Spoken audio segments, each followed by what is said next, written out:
Hi welcome to Edge world class. So നമ്മളിന്ന് സൈക്കോളജിയിലെ 8th മൊഡ്യൂളിലെ പേഴ്സണാലിറ്റി ടോപ്പിക്കാണ് ഡിസ്കസ് ചെയ്യുന്നത്. പേഴ്സണാലിറ്റി എന്ന് പറയുന്ന മൊഡ്യൂളിലെ ടോപ്പിക്കാണ്. സോ ആദ്യം നമുക്ക് എന്താണ് പേഴ്സണാലിറ്റി എന്ന് നോക്കാം. The word personality comes from the Latin root persona meaning mask. So personality എന്ന് പറയുന്ന ടേം വന്നത് ലാറ്റിൻ വേർഡായിട്ടുള്ള പേഴ്സോണയിൽ നിന്നാണ്. പേഴ്സോണയുടെ മീനിങ് എന്ന് പറയുന്നത് മാസ്ക് അല്ലെങ്കിൽ മുഖംമൂടി എന്നാണ് പേഴ്സോണയുടെ മീനിങ് പറയുന്നത്.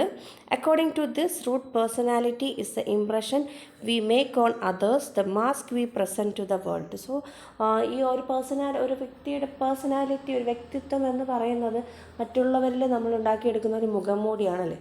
സോ അത് പുറമേ നമ്മൾ കാണിച്ചാലും ചിലപ്പോൾ അതായിരിക്കത്തില്ല നമ്മുടെ ഉള്ളിൽ.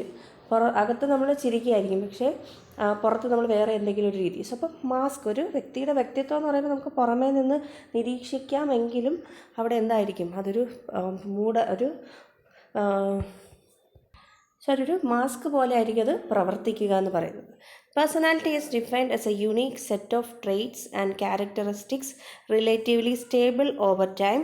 The definition further suggests that personality does not change from day to day. Over the short term, our personalities are relatively set or stable. However, definition does not suggest that personality is somehow rigid, unchangeable and cast in concrete.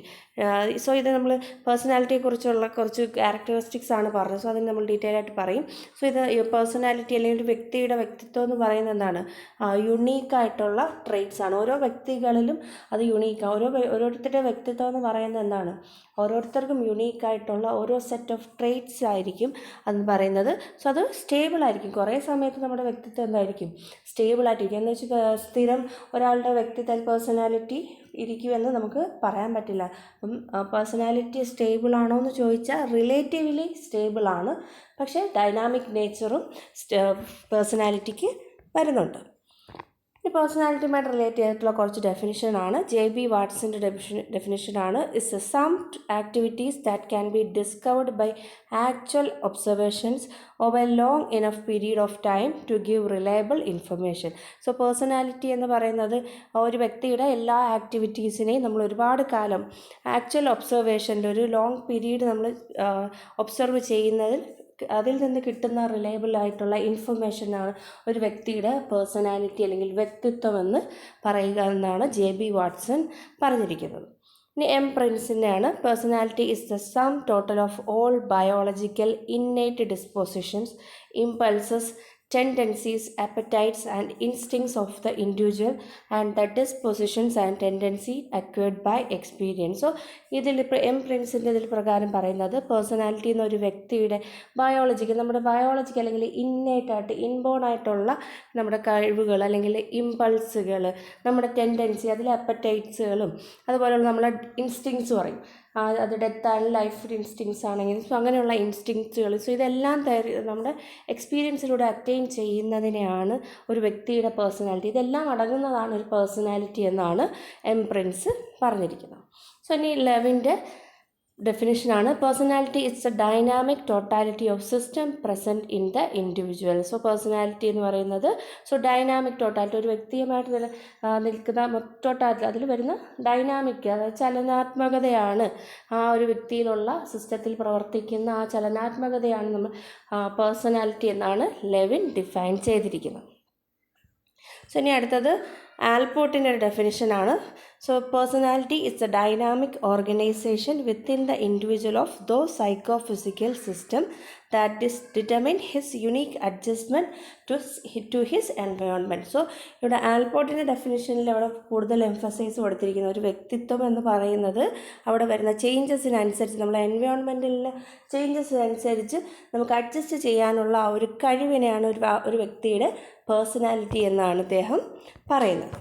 So ഇനി അപ്പോൾ പേഴ്സണാലിറ്റിയുടെ nature എന്താണെന്ന് നോക്കാം. It is relatively stable but dynamic in nature. So stable ആണോ എന്ന് ചോദിച്ചാൽ relatively സ്റ്റേബിളാണ്, പക്ഷേ dynamic in നേച്ചറാണ്.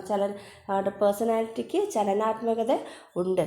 Helps in adjusting the individual with the environment. So ഒരു വ്യക്തിയെ ഒരു എൻവയോൺമെൻറ്റിൽ, ഒരു പുതിയൊരു എൻവയോൺമെൻറ്റിൽ അഡ്ജസ്റ്റ് ചെയ്യാൻ സഹായിക്കുന്ന കാര്യത്തിനാണ് ഒരു വ്യക്തിയുടെ പേഴ്സണാലിറ്റി എന്നാണ് പറയുന്നത്. സോ അതിൽ ഏറ്റവും നല്ലൊരു ഡെഫിനിഷൻ നൽകിയിരിക്കുന്നത് ആൽപോർട്ടാണ്. സോ വ്യക്തിത്വത്തിന് അദ്ദേഹം നമ്മുടെ എൻവയോൺമെൻറ്റുമായി അഡ്ജസ്റ്റ് ചെയ്യാനുള്ളൊരു ക്യാപ്പബിലിറ്റീസ് ആണ് ഒരു വ്യക്തിത്വം എന്ന് പറഞ്ഞത് അദ്ദേഹമാണ്. സോ അത് തന്നെ എന്തായിട്ട് വരുന്നുണ്ട്, പേഴ്സണാലിറ്റിയുടെ ഒരു നേച്ചറാണ്. ഇറ്റ് ഈസ് കൺസിസ്റ്റൻ്റ് ആയിട്ടുള്ളതായിരിക്കും ഒരു വ്യക്തിയുടെ പേഴ്സണാലിറ്റി എന്ന് പറയുന്നത്. അതുപോലെ യുണീക്ക് ആൻഡ് സ്പെസിഫിക് ആണ് പേഴ്സണാലിറ്റി എന്ന് പറയുന്നത്. ഇനി ഒരു വ്യക്തിയുടെ പേഴ്സണാലിറ്റി എങ്ങനെയൊക്കെ നമുക്ക് ഡിറ്റർമിൻ ചെയ്യാം? Classification of determinants of personality: personal factors such as physics, sex, nervous system; environmental factors such as home, family, school and society. പേഴ്സണാലിറ്റിയുടെ ഡിറ്റർമിനൻസിൻ്റെ പ്ലേസസിൽ ക്ലാസിഫൈ ചെയ്യുക. അതിൽ പേഴ്സണൽ ഫാക്ടേഴ്സ് വരും, ചില ഒരു വ്യക്തിയുടെ ഫിസിക്കൽ എബിലിറ്റീസ്, അതുപോലെ സെക്സ്, നെർവസ് സിസ്റ്റം. സോ ഇതെല്ലാം ഫിസിക്കൽ ഫാക്ടേഴ്സിൽ വരും.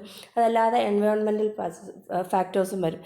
അല്ലെങ്കിൽ ഇവിടെ എൻവയോൺമെൻറ്റൽ ഫാക്ടേഴ്സ്, അതായത് ഹോം അല്ലെങ്കിൽ സ്കൂൾ, സോ അങ്ങനെയുള്ള കാര്യങ്ങളിൽ നിന്നുള്ള ഫാക്ടേഴ്സ് ഒരു വ്യക്തി എന്ത് ചെയ്യുന്നുണ്ട്, പേഴ്സണാലിറ്റിയെ ഡിറ്റർമിൻ ചെയ്യാൻ സഹായിക്കുന്നു. സോ പേഴ്സണൽ ഫാക്ടേഴ്സ് ഫിസിക്കൽ ഇതിലൊക്കെ വരുമ്പോഴത്തേ അത് എന്താണ് നമ്മൾ പറഞ്ഞിട്ട് ഹെറിഡിറ്റി എന്ന് പറഞ്ഞിട്ടുണ്ടല്ലോ. ഹെറിഡിറ്റിയും എൻവയോൺമെൻറ്റിനും ഹെറിഡിറ്റിയുടെ എൻവയോൺമെൻറ്റ് ബൈ പ്രോഡക്റ്റ് ആണ് എന്ത്, പേഴ്സണാലിറ്റി എന്ന് പറയുന്നത്. So another classification: biological factors, psychological, social and cultural factors. ഇതെല്ലാം പേഴ്സണാലിറ്റി ഡിറ്റർമിനൻസ് ആണ്. ഈ ബയോളജിക്കലിൽ വരുന്നതാണ് hereditary influence, nervous system, body chemistry. So ഇതെല്ലാം നമ്മൾ ബോഡിയുമായിട്ട് റിലേറ്റ് ചെയ്തിട്ടുള്ള എല്ലാ കാര്യവും. സോ ബയോളജിക്കൽ ഡിറ്റർമിനൻസ് പറഞ്ഞ് പറയാറുണ്ട് അല്ലേ, അച്ഛൻ്റെ അതേ സ്വഭാവമാണ്, അല്ലെങ്കിൽ അച്ഛൻ്റെ ഇതാണ് ജീനാണ് എന്ന് പറയും. സോ അപ്പം ഒരു വ്യക്തിയുടെ പേഴ്സണാലിറ്റിക്ക് അവിടെ ബയോളജിക്കൽ ഇൻഫ്ലുവൻസ് ഉണ്ട് എന്നാണ് പറയുന്നത്. നമ്മുടെ അച്ഛൻ്റെ സ്വഭാവം അല്ലെങ്കിൽ അമ്മയുടെ സ്വഭാവം, ചിലപ്പോൾ അത് ഫിസിക്കൽ ക്യാരക്ടറിസ്റ്റിക്സ് ആവാം. അങ്ങനെയുള്ള പലതരത്തിലുള്ള കാര്യങ്ങൾ ബയോളജിക്കലി ഒരു ഓഫ് സ്പ്രിങ്ങിൽ നിന്ന് അടുത്ത ജനറേഷനിലോട്ട് ട്രാൻസ്ഫർ ചെയ്യുന്നതെന്നാണ് പറയുന്നത്. സോ അതുപോലെ സൈക്കോളജിക്കൽ ഡിറ്റർമിനൻസ് ഉണ്ട്. Intelligence, mental functioning, level of aspiration and achievement, motivation, will power. So ഇതെല്ലാം സൈക്കോളജിക്കൽ ഡിറ്റർമിനൻസ്. ഒരു വ്യക്തിയുടെ പേഴ്സണാലിറ്റി ഡിറ്റർമിൻ ചെയ്യുന്ന സൈക്കോളജിക്കൽ ഡിറ്റർമിനൻസ് ആണ് ഇൻ്റലിജൻസ്. ഇപ്പോൾ ഒരു വ്യക്തിയുടെ ബുദ്ധി എത്രത്തോളം, അല്ലെങ്കിൽ എത്രത്തോളം മെൻ്റൽ ഫങ്ഷനിങ് നടക്കുന്നുണ്ട്, സോ അങ്ങനെയുള്ള കാര്യം. അതുപോലെ ആ വ്യക്തിയുടെ ലെവൽ ഓഫ് ആസ്പിറേഷൻ, ഇതെല്ലാം ഓരോ വ്യക്തികളുടെ വ്യക്തിത്വത്തിനെ ബാധിക്കുന്ന അല്ലെങ്കിൽ ഇൻഫ്ലുവൻസ് ചെയ്യുന്ന ഘടകങ്ങളാണ്. ഇനി സോഷ്യൽ ആൻഡ് കൾച്ചറൽ ഡിറ്റർമിനൻസ് ഉണ്ട് അല്ലേ. Home and family. സോ ഒരു വീട് അല്ലെങ്കിൽ ഒരു കുടുംബം എന്ന് പറയുന്ന കുടുംബം ഒരു കുട്ടിയുടെ വ്യക്തിത്വത്തിനെ ഷേപ്പ് ചെയ്യുന്നൊരു ഘടകമാണ്. സോ അപ്പോൾ ഹോം അല്ലെങ്കിൽ ഫാമിലി, അതുപോലെ പാരൻസ്, കുട്ടികൾക്ക് മാതാപിതാക്കൾക്ക് കുട്ടികളോട് ആറ്റിറ്റ്യൂഡ്, ഇതെല്ലാം കുട്ടികളിൽ അവരുടെ വ്യക്തിത്വം ഡെവലപ്പ് ചെയ്യാൻ ഇൻഫ്ലുവൻസ് ചെയ്യുന്ന ഘടകങ്ങളാണ്. അതുപോലെ school environmental, cultural environmental. So ഇങ്ങനെയുള്ള കാര്യങ്ങളൊക്കെയാണ് ഡിറ്റർമിനൻസ് എന്ന് പറയുന്നത്. സോ അടുത്ത നമ്മൾ സൈക്കോ ഡൈനാമിക് പെർസ്പെക്റ്റീവിലാണ് ഡിസ്കസ് ചെയ്യാൻ പോകുന്നത്. നമ്മൾ സിലബസിൽ കൊടുത്തിരിക്കുന്നതാണ്. സൈക്കോ ഡൈനാമിക് പെർസ്പെക്റ്റീവിൽ വരുന്നതാണ് സിഗ്മണ്ട് ഫ്രോയിഡിൻ്റെ സൈക്കോ അനലിറ്റിക് തിയറി. സോ അപ്പോൾ psychodynamic is the whole school of thought, Freud, new Freudian. So psychodynamics എന്ന് പറയുമ്പോഴത്തേക്ക് ഒരു പുതിയൊരു പെർസ്പെക്റ്റീവ്, ഒരു ഹോൾ സ്കൂളാണ് സൈക്കോ ഡൈനാമിക് അല്ലെങ്കിൽ സൈക്കോ അനാലിസിസ്. നമ്മൾ സ്ട്രക്ചറലിസം, ബിഹേവിയറിസം ഒക്കെ പറയുന്നത് പോലെ തന്നെ ഒരു സ്കൂൾ ഓഫ് തോട്ടാണ് സൈക്കോ ഡൈനാമിക്സ് എന്ന് പറയുന്നത്. ഇനി ഇതിൻ്റെ സൈക്കോ ഡൈനാമിക് പെർസ്പെക്റ്റീവിൻ്റെ ഫൗണ്ടർ എന്നറിയപ്പെടുന്നത് സിഗ്മണ്ട് ഫ്രോയിഡ് ആണ്. So Sigmund Freud is the founder of psycho dynamic perspective. ഇനി psychoanalytic is the theory of Freud. So ഇദ്ദേഹത്തിൻ്റെ തിയറിയാണ് നമ്മൾ സൈക്കോ അനലറ്റിക് തിയറി എന്ന് പറയുന്നത്. Psychoanalysis is the belief that all people possess unconscious thoughts, feeling, desires and memory. So psycho അനാലിസിസിലൂടെ ഇദ്ദേഹം വിശ്വസിക്കുന്നത് എന്താണെന്ന് വെച്ചാൽ എല്ലാ വ്യക്തികളിലും അൺകോൺഷ്യസ് ആയിട്ട് നമുക്കറിയാത്ത കുറേ തോട്ടുകൾ നമ്മുടെ ഉള്ളിലുണ്ട്, അല്ലെങ്കിൽ ഫീലിങ്സുകളുണ്ട്, അല്ലെങ്കിൽ ഡിസയർ അല്ലെങ്കിൽ മെമ്മറീസ് എല്ലാം നമുക്ക് പോലും അറിയാത്ത ഒരുപാട് കാര്യങ്ങൾ നമ്മുടെ അൺകോൺഷ്യസ് തോട്ടുകളിൽ ഉണ്ടെന്നാണ് ഈ ഒരു തിയറിയിലൂടെ പറയുന്നത്.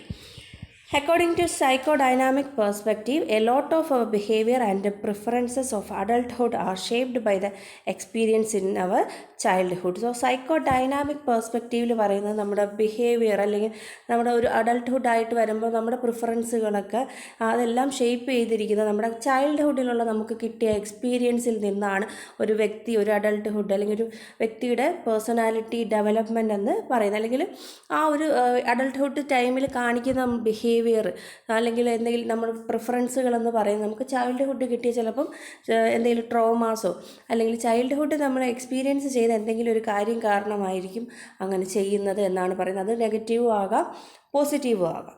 സോ ഇതാണ് പറയുന്നത്. First, for comprehensive theory of personality explaining a wide variety of both normal and abnormal behaviour.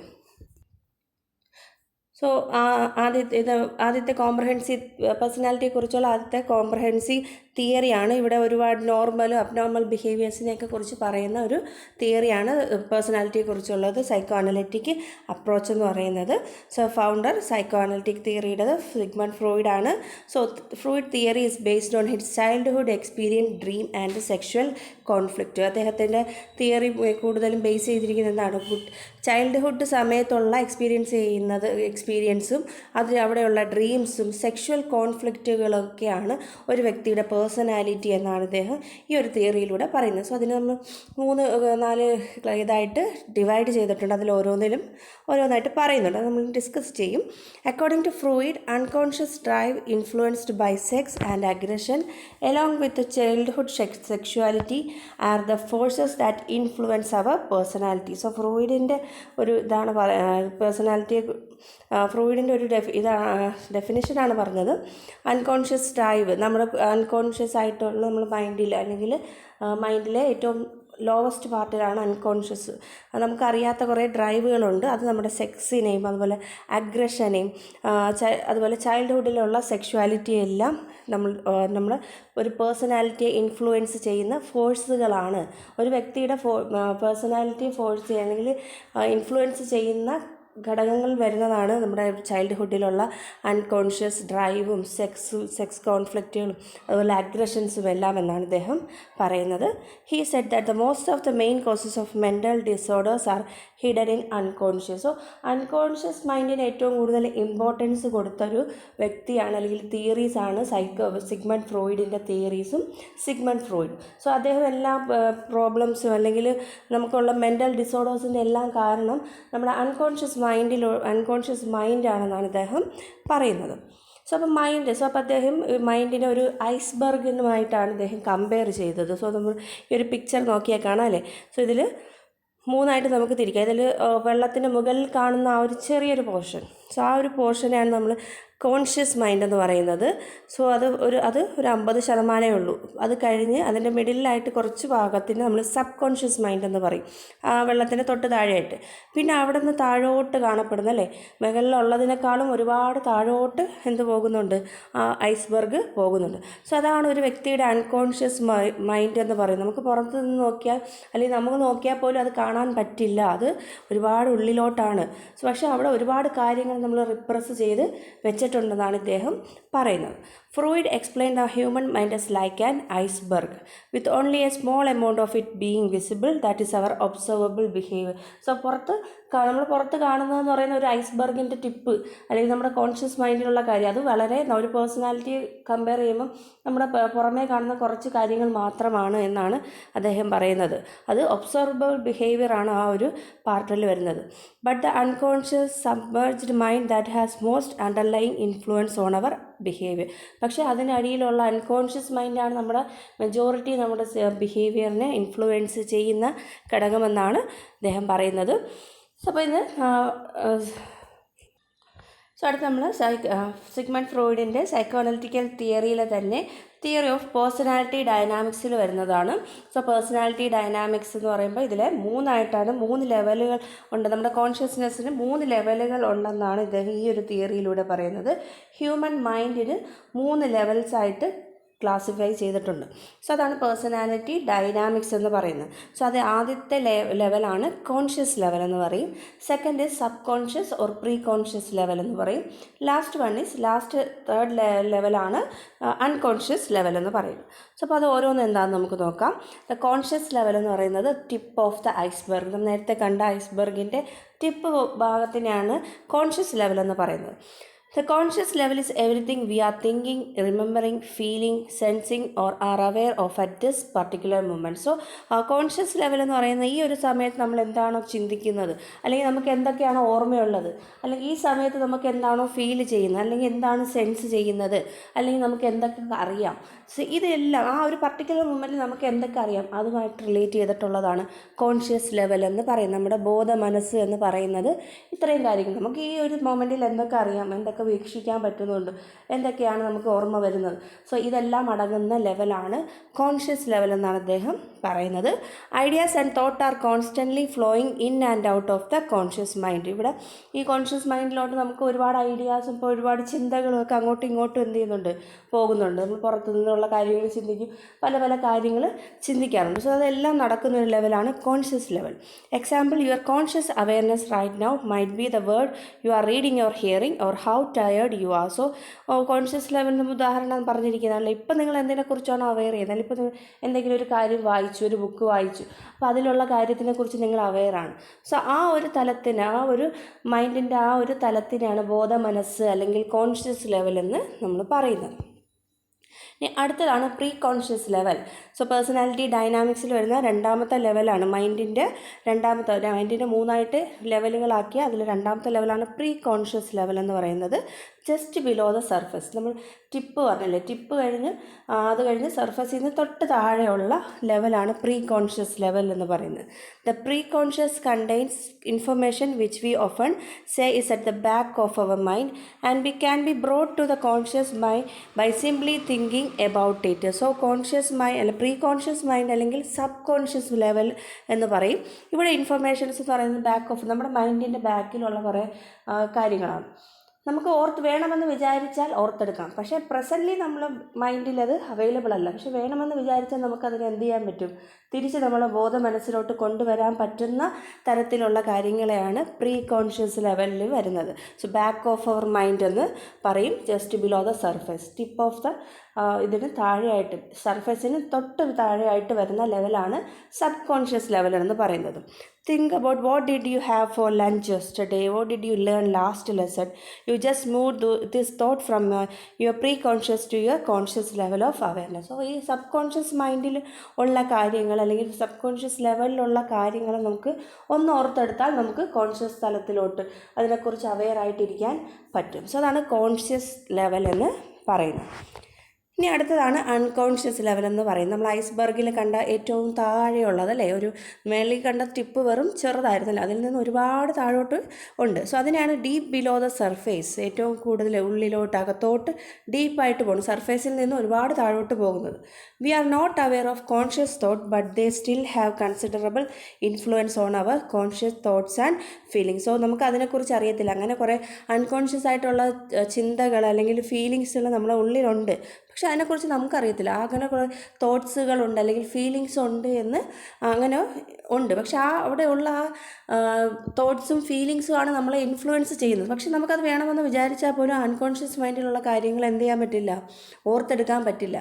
So അതിനാണ് അൺകോൺഷ്യസ്, നമുക്കറിയത്തില്ല, നമുക്കതിനെക്കുറിച്ച് അങ്ങനെ ഒരു നമ്മുടെ റിപ്രസ്ഡ് ആയിട്ട് ഇങ്ങനെ ഒരുപാട് കാര്യങ്ങൾ നമ്മുടെ മൈൻഡിൻ്റെ ഏറ്റവും അവസാനത്തെ തലം, അതായത് അൺകോൺഷ്യസ് ലെവലിൽ കിടപ്പുണ്ട് എന്നുള്ള കാര്യം തിരിച്ചറിയാൻ പറ്റത്തില്ല. It is a storage place in our mind for all the information about ourselves which is unacceptable to the conscious mind. So ഇതൊരു സ്റ്റോറേജ് പ്ലേസ്, നമ്മുടെ മൈൻഡിൻ്റെ ഒരു സ്റ്റോറേജ് പ്ലേസ് ആണ്. അവിടെയുള്ള എല്ലാ നമുക്ക് അക്സെപ്റ്റ് ചെയ്യാൻ പറ്റാത്ത കുറേ തോട്ട്സുകളും ഫീലിങ്സും, നമുക്ക് ജീവിതത്തിൽ കിട്ടാതെ പോയ കാര്യങ്ങളും അങ്ങനെയുള്ള ഫീലിങ്സും എക്സ്പീരിയൻസും ഇമേജും എല്ലാം ഇവിടെ എന്ത് ചെയ്യുന്നുണ്ട്, കുഴിച്ച് മൂടപ്പെട്ടിരിക്കുകയാണ്. ഇവിടെ എന്ത് ചെയ്യാൻ പറ്റത്തില്ല, കോൺഷ്യസ് മൈൻഡ് വിചാരിച്ചാൽ പോലും അതിനെ തിരിച്ച് കൊണ്ടുവരാൻ പറ്റില്ല. It hold unacceptable thoughts, feeling, experience, images, impulses, motives and ideas and they are buried. So ഇവിടെയാണ് നമ്മൾ എല്ലാം കുഴിച്ച് മൂടി ഇട്ടിച്ചിരിക്കുന്ന ഒരു മൈൻഡിൽ നമുക്ക് കിട്ടാതെ പോയിട്ടുള്ള ചിന്തകൾ അല്ലെങ്കിൽ ഫീലിങ്സുകൾ, നമ്മുടെ എക്സ്പീരിയൻസുകൾ, ഇമേജുകൾ അല്ലെങ്കിൽ ഇമ്പൾസുകൾ, നമ്മുടെ മോട്ടീവ്സ്, ഇതെല്ലാം നമ്മൾ കുഴിച്ച് മൂടി ഇട്ടിരിക്കുന്ന ഒരു ലെവലാണ് അൺകോൺഷ്യസ് ലെവൽ എന്നാണ് സിഗ്മണ്ട് ഫ്രോയിഡിൻ്റെ സൈക്കോഡൈനാമിക്സ് എന്ന് പറയുന്ന ഈ തിയറിയിലൂടെ അദ്ദേഹം പറയുന്നത്.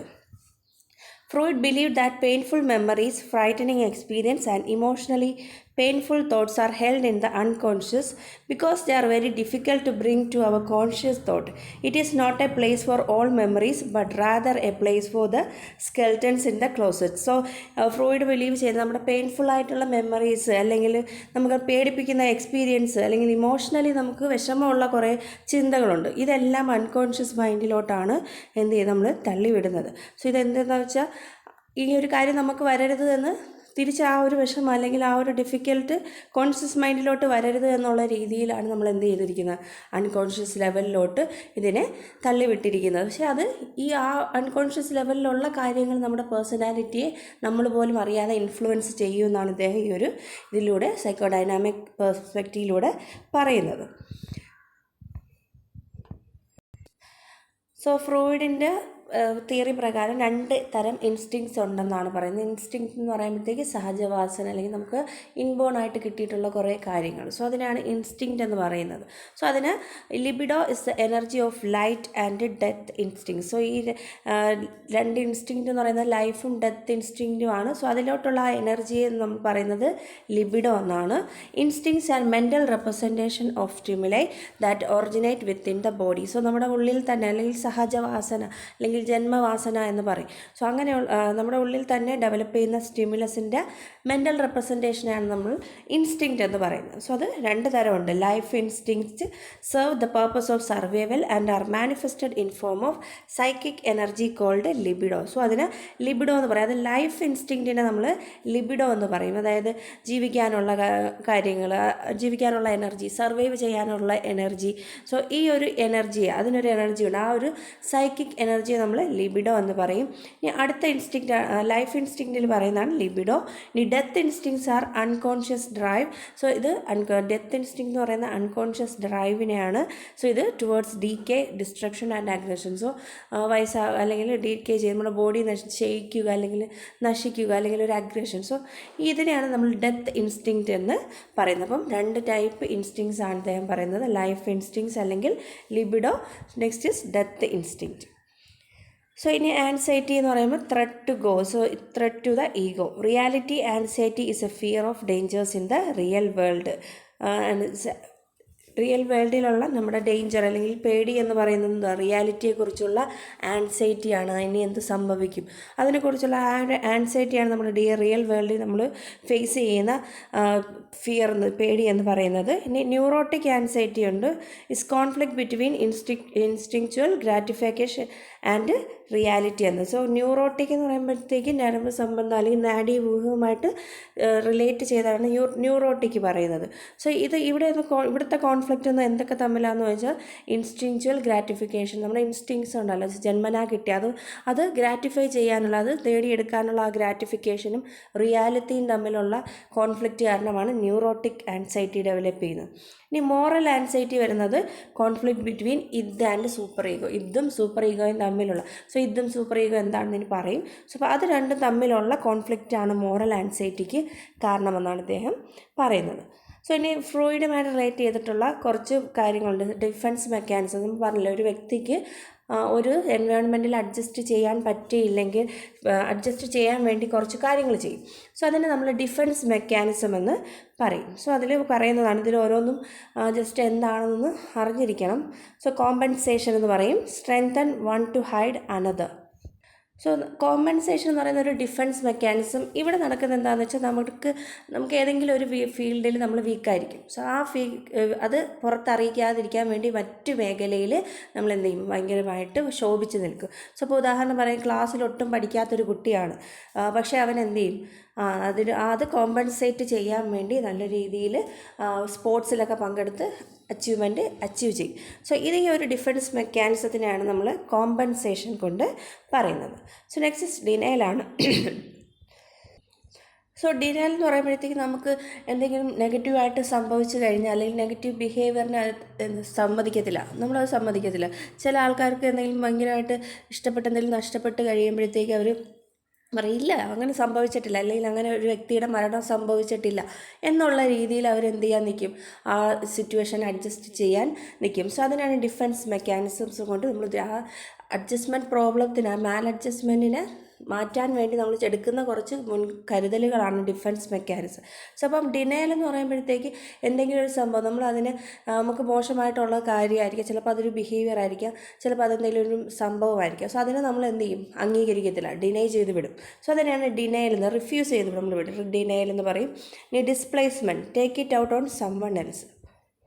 സോ ഡിസ്പ്ലേസ്മെൻ്റ് എന്ന് പറയുമ്പോഴത്തേക്ക് നമുക്ക് എന്തെങ്കിലും ഒരു പ്രോബ്ലം വന്നു, പക്ഷെ അത് അങ്ങാടിയിൽ തോറ്റാൽ അമ്മയോടൊന്നും പറയത്തില്ല, ആ ഒരു പഴഞ്ചൊല്ലുമായിട്ട് റിലേറ്റ് ചെയ്തിട്ടുള്ള, നമുക്ക് ഒരാൾ കാരണം നമുക്ക് എന്തെങ്കിലും ഭീഷണി സംഭവിച്ചു, പക്ഷെ അയാളോട് നമുക്കൊന്നും ചെയ്യാൻ പറ്റുന്നില്ല. അപ്പോൾ അതിന് പകരം നമ്മൾ എന്ത് ചെയ്യും, വേറൊരാളെടുത്ത് ചെന്ന് വഴക്ക് പാടുന്നു. ടീച്ചേഴ്സൊക്കെ ചിലപ്പം വീട്ടിൽ എന്തെങ്കിലും പ്രോബ്ലംസ് ഉണ്ടായിട്ട് വന്നിട്ട് കുട്ടികളോട് എന്ത് ചെയ്യാറുണ്ട്, ഭയങ്കരമായിട്ട് ഹാർഷായിട്ട് പെരുമാറാറുണ്ട്. പക്ഷേ അതെന്താണ്, വീട്ടിലത് തീർക്കാൻ പറ്റാത്തത് അവിടെ വന്ന് വേറൊരു സ്ഥലത്ത് അവർക്ക് പറ്റുന്നിടത്ത് വന്ന് അത് ചെയ്യുന്നു, അവരുടെ അഗ്രഷൻ വേറൊരു സ്ഥലത്തോട്ട് ഡിസ്പ്ലേസ് ചെയ്യുന്നു. സോ ഇതിനാണ് ഡിസ്പ്ലേസ്മെൻറ്റ് ഡിഫൻസ് മെക്കാനിസം എന്ന് പറയുന്നത്. അവർക്ക് പറ്റത്തില്ല, അവിടെ തിരിച്ച് ആ ഒറിജിനൽ സ്ഥലത്ത് തന്നെ ആ ഒരു എക്സ്പ്രഷൻ തിരിച്ചിടാൻ പറ്റുന്നില്ല, അതിന് പകരം വേറൊരിടത്ത് ചെന്നിടുന്നു. സോ ഇതിനെയാണ് നമ്മൾ ഡിസ്പ്ലേസ്മെൻറ്റ് എന്ന് പറയുന്നത്. ഇനി identification, attach to something positive. So identification എന്ന് പറയുന്നത് നമുക്ക് നേടാൻ പറ്റാത്തൊരു കാര്യം മറ്റൊരാൾ ചേരുമ്പോഴത്തേക്ക് അതിൽ സന്തോഷം കണ്ടെത്തുക. സോ ഇപ്പോൾ ക്രിക്കറ്റ് കളി ഇന്ത്യ ജയിച്ച് കഴിയുമ്പോഴത്തേക്ക് നമുക്കതിൽ പങ്കെടുക്കാൻ പറ്റിയില്ല, അല്ലെങ്കിൽ എനിക്ക് അതിൽ ചേരണമെന്നുണ്ടായിരുന്നു, പക്ഷേ അതിൽ പറ്റിയില്ല. അപ്പോൾ ഇന്ത്യ ജയിച്ച് കഴിയുമ്പോൾ അത് എൻ്റെ വിജയം എന്നുള്ള രീതിയിൽ അതിനെ എന്ത് ചെയ്യും, അക്സെപ്റ്റ് ചെയ്യാൻ ശ്രമിക്കും. സോ അതല്ലെങ്കിൽ ചില അച്ഛന്മാർ കുട്ടികളൊക്കെ അച്ഛനിപ്പം ഒരു സിംഗർ ആവണമായിരുന്നു, പക്ഷേ ആ സിംഗർ ആവാൻ പറ്റിയില്ല, പക്ഷേ എന്ത് ചെയ്യും, മോനെ ചെറുപ്പത്തിലെ തൊട്ട് പാട്ട് പഠിപ്പിച്ചൊരു വലിയൊരു സിംഗറാക്കും. സോ അപ്പോൾ അതിലൂടെ അദ്ദേഹം എന്ത് ചെയ്യുന്നു, എനിക്ക് നേടാൻ പറ്റാത്ത കാര്യം നേടിയെടുത്തിട്ട് അതിലൂടെ സന്തോഷിക്കുന്നു. സോ അതിനെയാണ് അറ്റാച്ച് ടു സംതിങ് പോസിറ്റീവായിട്ടുള്ള കാര്യത്തിൽ നിന്ന് ആ ഒരു പോസിറ്റിവിറ്റി എടുത്തു. സോ അതിനാണ് ഐഡൻറ്റിഫിക്കേഷൻ എന്ന് പറയുന്നത്. Next is introjection, confirm feelings for approval. So നമ്മുടെ ഫീലിങ്സ് അപ്രൂവലിന് വേണ്ടി ശ്രമിക്കുന്നത്, അതാണ് ഇൻട്രോജെക്ഷൻ എന്ന് പറയുന്നത്. Next is projection, see your fault and foibles in others. So projection എന്ന് പറയുമ്പോൾ നമ്മുടെ തെറ്റ് മറ്റുള്ളവരുടെ മേൽ അടിച്ചേൽപ്പിക്കുന്നത്. സോ പരീക്ഷ ചോദിച്ചാൽ പറയും, പരീക്ഷ എങ്ങനെയാണെന്ന് ചോദിച്ചാൽ പറയില്ല, എനിക്ക് കുഴപ്പമൊന്നുമില്ല, പക്ഷേ ക്വസ്റ്റ്യൻ ഇട്ടത് കുറച്ച് ടഫായിപ്പോയി, അല്ലെങ്കിൽ ഔട്ട് ഓഫ് സിലബസ് ആയിപ്പോയി, അതുകൊണ്ട് എനിക്ക് എഴുതാൻ പറ്റിയില്ല എന്ന് പറയും. പക്ഷേ നമ്മുടെ ഒറിജിനലി അത് നമ്മൾ പഠിക്കാത്തത് കൊണ്ടാണ് എന്നുള്ള കാര്യം മറച്ചു വയ്ക്കാൻ നമ്മൾ എന്ത് ചെയ്യും, അത് മറ്റൊരാളുടെ തലയിലോട്ട് അതിനെ കെട്ടിവെക്കും. സോ അതിനാണ് പ്രൊജക്ഷൻ, നമ്മുടെ ഫോൾട്ട് മറ്റൊരാളുടെ തലയിലോട്ട് വെക്കും. സോ അതിനെ പ്രൊജക്ഷൻ എന്ന് പറയും. Next is rationalisation, excuse and justify mistakes. Rationalisation എന്ന് പറയുമ്പോഴത്തേക്ക് ഇവിടെ നമ്മുടെ മിസ്റ്റേക്കുകൾ നമ്മളവിടെ ന്യായീകരിക്കാൻ ശ്രമിക്കും. സോ റാഷണലൈസ് ചെയ്യാൻ ശരിക്കും, അല്ലെങ്കിൽ അതിനെന്തെങ്കിലും എക്സ്ക്യൂസുകൾ കണ്ടുപിടിക്കാൻ ശ്രമിക്കുന്നതിനാണ് റാഷണലൈസേഷൻ എന്ന് പറയുന്നത്. ഇപ്പോൾ ഇപ്പോൾ ഒരു സർക്കാർ ഉദ്യോഗം കിട്ടിയില്ല, അപ്പോൾ പറയാം അതല്ലെങ്കിലും വേണ്ട, അത് ഭയങ്കര പാടാണ്, അതൊന്നും ജോലി ചെയ്യാൻ ബുദ്ധിമുട്ടാണ് എന്നുള്ള കാര്യം. സോ അവിടെ എന്താണ്, അയാൾക്കത് കിട്ടിയില്ല, കിട്ടാത്തത് കൊണ്ട് അയാളുടെ മിസ്റ്റേക്കിനെ അവിടെ എന്ത് ചെയ്യുന്നു, ന്യായീകരിക്കാൻ ശ്രമിക്കുന്നു. അതെനിക്ക് വേണ്ടാത്തത് കൊണ്ടാണ്, എനിക്കത് വേണ്ട, അല്ലെങ്കിൽ അത് കൊള്ളത്തില്ല, അങ്ങനെ ഫോൾസ് ആയിട്ടുള്ളൊരു കാര്യത്തിലൂടെ അതിനെ പറയാം, അല്ലെങ്കിൽ ഒരു എക്സ്ക്യൂസ് നൽകുന്നതിനെയാണ് റാഷണലൈസേഷൻ എന്ന് പറയുന്നത്. സോ ഇപ്പോൾ പ്രൊജക്ഷനും റാഷണലൈസേഷനും തമ്മിൽ തിരിഞ്ഞു വരും. പ്രൊജക്ഷൻ എന്ന് പറയുമ്പോൾ നമ്മുടെ തെറ്റാണ്, പക്ഷെ അത് അയാളാണ് ചെയ്തത് എന്ന് നമ്മൾ പറയുകയാണ്. പക്ഷേ ഇവിടെ റാഷണലൈസേഷൻ അതിൽ നമ്മൾ ന്യായീകരിക്കുകയാണ് ചെയ്യുന്നത്, ഞാൻ ചെയ്തത് തെറ്റല്ല, അതെനിക്ക് വേണ്ടാത്തത് കൊണ്ടാണ് അത് കിട്ടാത്തത് എന്നുള്ള രീതിയിൽ അതിനെ ന്യായീകരിക്കുകയാണ്, അല്ലെങ്കിൽ ഒരു ഫോൾസ് ആയിട്ടുള്ളൊരു ആൻസർ, തെറ്റായിട്ടുള്ളൊരു ആൻസർ അവിടെ പറയുന്നതാണ് റാഷണലൈസേഷൻ എന്ന് പറയുന്നത്. Next is reaction formation, pretend you are different. So അതാണ് നിങ്ങൾ ഡിഫറെൻ്റ് ആണെന്ന് കാണിക്കുന്നത്, എന്താണോ നടക്കുന്നത് അത് ആ റിയാക്ഷൻ അല്ലാതെ വേറെ രീതിയിൽ കാണിക്കുന്നു. Regression, act much younger to feel better. So regression എന്ന് പറയുന്നത് escaping from reality by retreating to an earlier stage of development. So റിയാലിറ്റിയിൽ നിന്ന് മാറി കുറച്ചുകൂടെ എന്തായിട്ട് തോന്നുന്നു, യങ്ങറായിട്ട് മാറാൻ ശ്രമിക്കുന്നു. സോ ഉദാഹരണം പറയുകയാണെങ്കിൽ ഒരു പുതിയ കുട്ടി വരുമ്പോൾ മൂത്ത കുട്ടി എന്ത് ചെയ്യും, അയാൾക്ക് കെയർ കിട്ടാൻ വേണ്ടി അയാളെ കുറച്ച് കെയർ കുറഞ്ഞു കഴിഞ്ഞാൽ പഴയത് കുട്ടികൾ കാണിക്കുന്ന രീതിയിൽ തിരിച്ച് ബാക്ക് സ്റ്റേജിലോട്ട്, ഏതാണോ സ്റ്റേജസ് ഓഫ് ഡെവലപ്മെൻറ്റ് അതിൽ നിന്ന് യങ്ങറായിട്ട് കൊച്ചു കുട്ടികൾ കാണിക്കുന്ന, അയാളുടെ ഏജ് അല്ലാതെ കൊച്ചുകുട്ടികൾ കാണിക്കുന്ന രീതിയിൽ കാണിക്കാൻ തോന്നും. സോ അതിനാണ് റിഗ്രഷൻ എന്ന് പറയുന്നത്. ഒറിജിനൽ ഡെവലപ്മെൻറ്റൽ സ്റ്റേജിൽ നിന്ന് കുറച്ചുകൂടെ യങ്ങറായിട്ട് അല്ലെങ്കിൽ അവർ ബാബിൾ ചെയ്യാൻ തുടങ്ങും. സോ കുട്ടി കാണിക്കും. അപ്പോൾ അവർക്ക് അപ്രൂവൽ കിട്ടാൻ വേണ്ടി അവർ എന്ത് ചെയ്യാൻ നോക്കും, കൊച്ചുകുട്ടികൾ കാണിക്കുന്ന രീതിയിൽ കാണിക്കും. സോ അതിനെയാണ് നമ്മൾ റിഗ്രഷൻ എന്ന് പറയുന്നത്. സോ റിപ്രഷൻ ഉണ്ട്.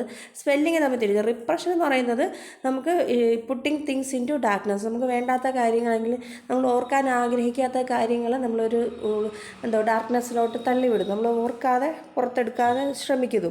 Preventing dangerous or painful thoughts from entering consciousness. Push down any thought that generate anxiety to unconscious. So repression എന്ന് പറയുമ്പോഴത്തേക്ക് നമുക്ക് ഓർക്കാൻ ആഗ്രഹമില്ലാത്ത പെയിൻഫുൾ ആയിട്ടുള്ള കാര്യങ്ങൾ നമ്മൾ കോൺഷ്യസ് മൈൻഡിലോട്ട് വരാത്ത രീതിയിൽ അതിനെ തള്ളിവിടുന്നു. സോ അതിനാണ് റിപ്രഷൻ എന്ന് പറയുന്നത്. Next is ritual and undoing. So override negative with habit. So നെഗറ്റീവായിട്ടുള്ള കാര്യങ്ങൾ നമ്മൾ ഹാബിറ്റിലൂടെ അതിന് മാറ്റിയെടുക്കുന്നു. സോ സബ്ലിമേഷനാണ്. Divert negative into acceptable. So നമുക്ക് നെഗറ്റീവായിട്ടുള്ള കാര്യത്തിന് ഒരു അക്സെപ്റ്റബിൾ അല്ലെങ്കിൽ സോഷ്യലി അക്സെപ്റ്റബിൾ ആയിട്ടുള്ളൊരു കാര്യത്തിലോട്ട് തിരിച്ചുവിടുന്നു. സോ ഒരു ഉദാഹരണം പറഞ്ഞാൽ ധനികരായിട്ടുള്ള വ്യക്തികൾക്ക് അവർക്ക് കുട്ടികളില്ല. സോ അങ്ങനെയുള്ള അവരുടെ ഇത് മാറ്റാൻ വേണ്ടി അവരെന്ത് ചെയ്യും, സോഷ്യലി അവർ അനാഥാലയങ്ങൾ കെട്ടിക്കൊടുക്കുകയും അങ്ങനെ സോഷ്യൽ സർവീസിലോട്ട് മാറുന്നു. സോ ഇതിനാണ് സബ്ലിമേഷൻ എന്ന് പറയുന്നത്. Divert negative into acceptable. Next ഫ്രോയിഡിൻ്റെ തന്നെ സ്ട്രക്ചർ ഓഫ് പേഴ്സണാലിറ്റി അല്ലെങ്കിൽ തിയറി ഓഫ് പേഴ്സണാലിറ്റി സ്ട്രക്ചേഴ്സ് ആണ് പറയുന്നത്. സോ ആദ്യത്തത് പേഴ്സണാലിറ്റി ഡൈനാമിക്സിനെ കുറിച്ചാണ്, conscious, subconscious, unconscious level എന്ന് പറഞ്ഞത്. ഇനി അടുത്ത സ്ട്രക്ചർ ഓഫ് പേഴ്സണാലിറ്റിയാണ്. പേഴ്സണാലിറ്റിക്കും 3 സ്ട്രക്ചർ ഉണ്ടെന്നാണ് അദ്ദേഹം പറയുന്നത്.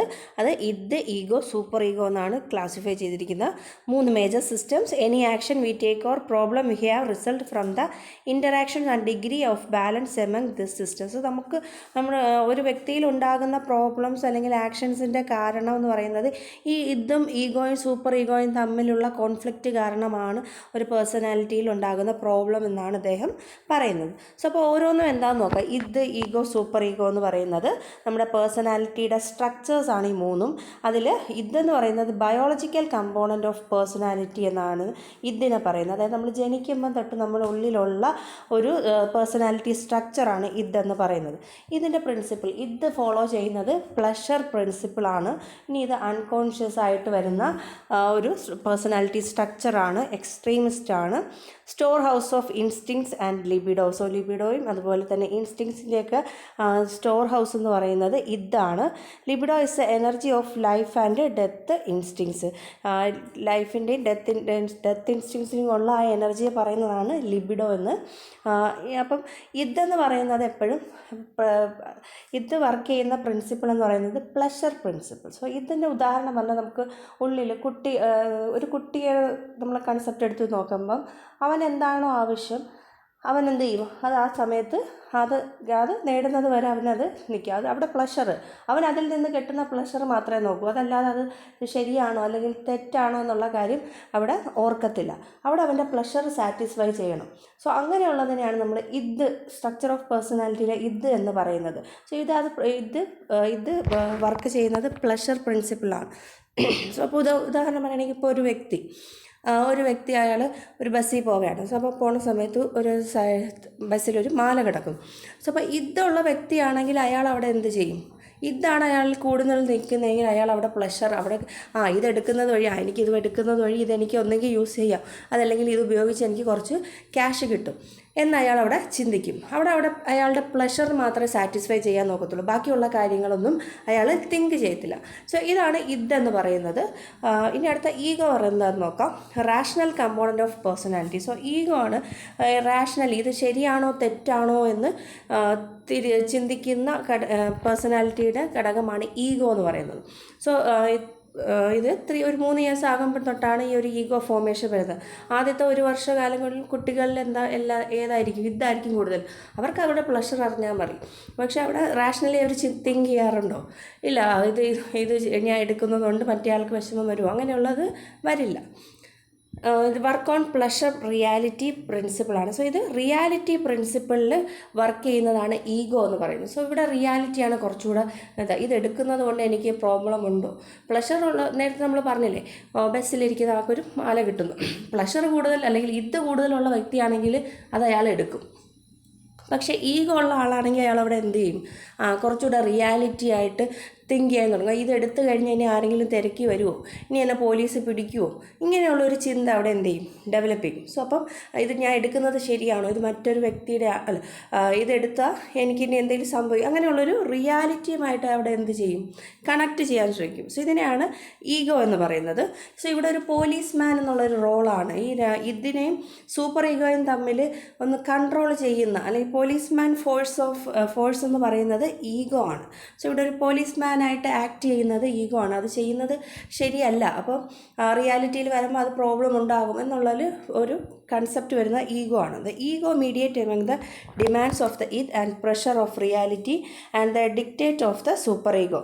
സോ ഈഗോ എന്ന് പറയുമ്പോഴത്തേക്ക് ഇതിൻ്റെയും സൂപ്പർ ഈഗോയുടെയും ഇടയിലുള്ള, അല്ലെങ്കിൽ ഒരു മീഡിയമായിട്ട് നിൽക്കുന്നതാണ് ഈഗോ എന്ന് പറയുന്നത്.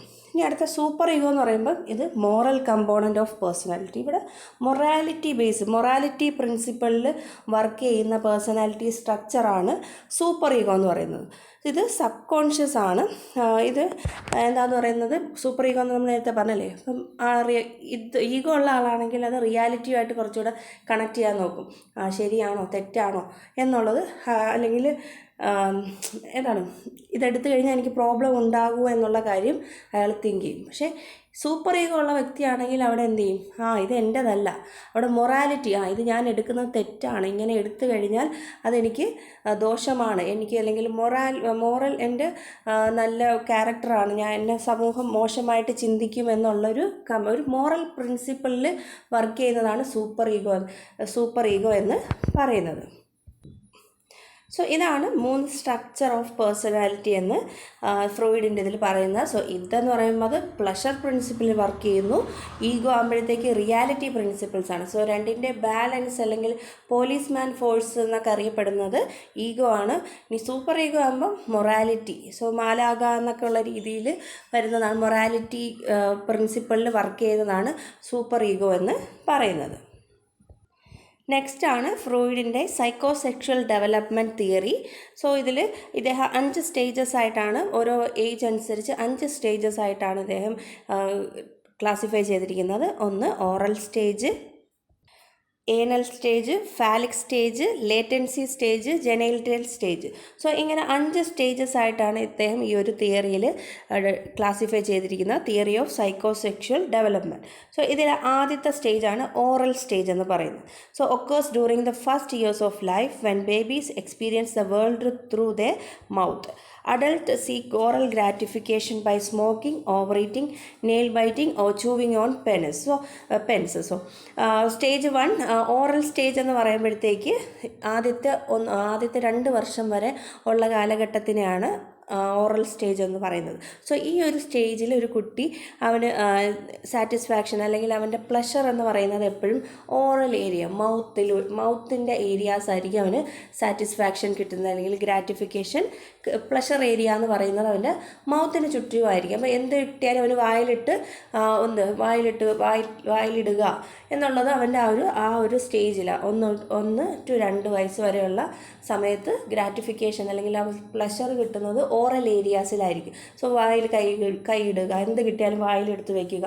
സോ ഇങ്ങനെയൊക്കെ ചെയ്യുന്നതിലൂടെ അവനൊരു സെക്സ് സാറ്റിസ്ഫാക്ഷൻ കിട്ടുന്നു എന്നാണ് ഇദ്ദേഹം പറയുന്നത്, ഈ ഓറൽ സ്റ്റേജ്. സോ അപ്പോൾ ഓറൽ സ്റ്റേജിൽ പ്ലഷർ അനുഭവപ്പെടുന്നത് ഓറൽ ഏരിയ, അല്ലെങ്കിൽ മൗത്ത് ഏരിയയിലാണ്. സോ ഇനി ഇത് കിട്ടാതെ വരുമ്പോഴാണ് കുട്ടികൾ വലുതാകുമ്പോഴത്തേക്ക് അഡൾട്ട്ഹുഡ് സമയത്തിൽ സിഗരറ്റ് വലിക്കുക, അല്ലെങ്കിൽ ഓവറായിട്ട് കഴിക്കുക, നഖം കടിക്കുക, പേന എടുത്ത് വെച്ച് കടിക്കുക, ഇങ്ങനെയൊക്കെ ചെയ്യുന്നത് ഈ ഒരു ഓറൽ സ്റ്റേജിൽ അവൻ്റെ ആ പ്ലഷർ സാറ്റിസ്ഫൈ ചെയ്യാത്തത് കൊണ്ടാണെന്നാണ് ഫ്രോയിഡ് പറയുന്നത്. ഇനി അടുത്ത സ്റ്റേജാണ് ഏനൽ സ്റ്റേജ്. 2 to 3 വയസ്സ് വരെയുള്ള സ്റ്റേജിനെയാണ് നമ്മൾ ഏനൽ സ്റ്റേജ് എന്ന് പറയുന്നത്. ഈ ഏനൽ സ്റ്റേജിനെയാണ് ടോയ്ലറ്റ് ട്രെയിനിങ് സ്റ്റേജ് എന്ന് പറയുന്നത്. സോ ഈ ഒരു സ്റ്റേജിൽ, ഏനൽ സ്റ്റേജിലാണ് അവൻ്റെ പ്ലഷർ ഏരിയ എന്ന് പറയുന്നത് ഏനസിലായിരിക്കും. സോ അവിടെ ഡിഫിക്കേഷനും ഒക്കെ കൺട്രോൾ ചെയ്യുകയും ഇതൊക്കെ ചെയ്യുന്ന രീതിയിലൂടെ അവൻ പ്ലഷർ കണ്ടെത്തുന്നു എന്നാണ് പറയുന്നത്. When toilet training and control of bodily wastes are the key issues. ഈ സമയത്ത് യൂറിൻ പിടിച്ച് വയ്ക്കാനും എലിമിനേറ്റ് ചെയ്യാനും അല്ലെങ്കിൽ ഫീക്കസ് പിടിച്ച് വയ്ക്കാനും എലിമിനേറ്റ് ചെയ്യാനും ഒക്കെ ഉള്ളൊരു സ്റ്റേജാണ്. അതിലൂടെ പ്ലഷർ കണ്ടെത്തുന്നതാണ് അദ്ദേഹം പറയുന്നത് ഏനൽ സ്റ്റേജിന്. May become anal retentive, holding everything in obsessive about neatness and cleanliness, or anal expulsive, messy and disorganised. So അങ്ങനെ ഒരു ഏനൽ റീറ്റൻറ്റീവ് കിട്ടി അല്ലെങ്കിൽ ഹോൾഡിങ് അങ്ങനെ ഒരു കൺട്രോൾ കിട്ടി അല്ലെങ്കിൽ ആ ഒരു പ്ലഷർ സാറ്റിസ്ഫൈ ചെയ്ത കുട്ടിയാണെങ്കിൽ അവൻ നീറ്റ്നെസ്സും അതുപോലെ ഭയങ്കര ക്ലീൻനെസ് ഉള്ള കുട്ടിയായിരിക്കും. അല്ലാത്ത കുട്ടികളാണെങ്കിൽ മെസ്സി ആയിരിക്കും, ഡിസോർഗനൈസ്ഡ് ആയിരിക്കും എന്നാണ് ഇദ്ദേഹം പറയുന്നത്. സ്റ്റേജ് 3 ആണ് ഫാലിക് സ്റ്റേജ് എന്ന് പറയുന്നത്. അത് 3 to 5 ഇയേഴ്സിലാണ് ഫാലിക് സ്റ്റേജ് എന്ന് പറയുന്നത്. സോ ഈ ഒരു സ്റ്റേജിൽ ഈ മെയിനായിട്ട് ഓർത്തിരിക്കേണ്ടത് കുട്ടികളിൽ ഇവിടുത്തെ പ്ലഷർ ഫോക്കസ് ചെയ്യുന്നത് ജെനൈറ്റൽ റീജിയൻസിലാണ്. സോ അതായത് ഓപ്പോസിറ്റ് സെക്സിനെ കുറിച്ചുള്ള അവെയർനെസ് വരുന്നത് ഈ ഒരു സ്റ്റേജിലാണ് കുട്ടികൾക്ക്. അതുകൊണ്ട് തന്നെ ഇവിടെ 2 പ്രധാന കാര്യങ്ങൾ പഠിക്കാനുണ്ട് ഫാലിക് സ്റ്റേജിൽ വരുന്നത്. ഒന്ന് ഈഡിപ്പസ് കോംപ്ലക്സും ഇലക്ട്ര കോംപ്ലക്സും. സോ ഈഡിപ്പസ് കോംപ്ലക്സ് എന്ന് പറയുന്നത് attraction of male child towards mother. So Oedipus complex എന്ന് പറയുമ്പോഴത്തേക്കും ആൺകുട്ടിക്ക് അവൻ്റെ അമ്മയോടൊരു സെക്ഷലി അട്രാക്ഷൻ തോന്നുന്നു. സോ അതിനെയാണ് ഈഡിപ്പസ് കോംപ്ലക്സ് എന്ന് ഇദ്ദേഹം പറയുന്നത്. ഈ ഒരു ഫാലിക് സ്റ്റേജിലെത്തുന്ന കുട്ടികൾക്ക് എപ്പോഴും ആൺകുട്ടികൾക്കാണെങ്കിൽ അമ്മയോടായിരിക്കും എപ്പോഴും സ്നേഹം കൂടുതൽ അല്ലെങ്കിൽ അട്രാക്ഷൻ. സോ അവിടെ അച്ഛൻ എന്തായിട്ട് കാണും, അച്ഛൻ ശത്രു എന്നുള്ളൊരു രീതിയിൽ കാണുമെന്നാണ് അദ്ദേഹത്തിൻ്റെ ഒരു തിയറിയിൽ പറയുന്നത്. ഇലക്ട്ര കോംപ്ലക്സ് ആകുമ്പോൾ അത് തിരിച്ചു വരും. Attraction of female child towards father. ആ പെൺകുട്ടിക്ക് അച്ഛനോടുള്ളൊരു സ്നേഹം അല്ലെങ്കിൽ ആ ഒരു അട്രാക്ഷന് ഇലക്ട്ര കോംപ്ലക്സ് എന്ന് പറയും. സോ അപ്പോൾ ഈഡിപ്പസ് കോംപ്ലക്സും ഇലക്ട്ര കോംപ്ലക്സും ഫോം ചെയ്യുന്ന സ്റ്റേജ് ഏതാണെന്ന് ചോദിച്ചാൽ അത് ഫാലിക് സ്റ്റേജ് ആണ്. 3 to 5 ഇയേഴ്സിലാണ് ആ ഒരു സ്റ്റേജ് പറയുന്നത്. പ്ലഷർ ഫോക്കസ് ചെയ്യുന്നത് ജെനൈറ്റൽ റീജിയനിലാണ്. Children become aware of sexuality and their developed feeling toward the parent of the opposite sex. Opposite sex പാരൻറ്റിനോടൊരു ഫീലിംഗ് അല്ലെങ്കിൽ സെക്ഷുവാലിറ്റി ഡെവലപ്പ് ചെയ്യുന്നതാണ്. അതുപോലെ സെക്ഷുവാലിറ്റിയെക്കുറിച്ചുള്ള അറിവുകൾ, പെണ്ണും ആണും തമ്മിലുള്ള വ്യത്യാസം, സോ അങ്ങനെയൊക്കെ ഡെവലപ്പ് ചെയ്യുന്ന ഒരു ഏജാണ് 3 to 5 ഇയേഴ്സ് എന്ന് പറയുന്നത്. സോ അപ്പോൾ ഈഡിപ്പസ് കോംപ്ലക്സും ഇലക്ട്ര കോംപ്ലക്സും ഓർത്ത് വെച്ചിരിക്കുക. ഈഡിപ്പസ് തിരിഞ്ഞു പോകരുത്. ഈഡിപ്പസ് എന്ന് പറയുന്നത് ആൺകുട്ടിക്ക് അമ്മയോടുള്ള അട്രാക്ഷനും ഇലക്ട്ര എന്ന് പറയുമ്പോൾ പെൺകുട്ടിക്ക് അച്ഛനോടുള്ള അട്രാക്ഷനുമാണ്.